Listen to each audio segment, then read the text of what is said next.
اگر کوئی شخص دائمی بیمار ہو کہ وہ روزہ رکھنے پر قادر نہ ہو،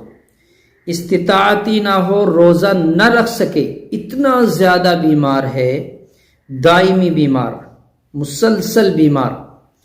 تو ایسے شخص کے اوپر لازم ہے کہ وہ ہر روزے کا فدیہ ادا کرے، اور اگر وہ فدیہ دینے پر بھی قادر نہیں، خود اتنا غریب اور تنگ دست ہے کہ روزے بھی نہیں رکھ سکتا اور فدیہ بھی نہیں دے سکتا، تو اب اس کے لیے ضروری ہے کہ وہ اللہ سے توبہ استغفار کرے اور نیت یہ رکھے کہ جب بھی میں صاحب وسعت بنوں گا، استطاعت میرے اوپر لازم ہوگی اور میں اتنا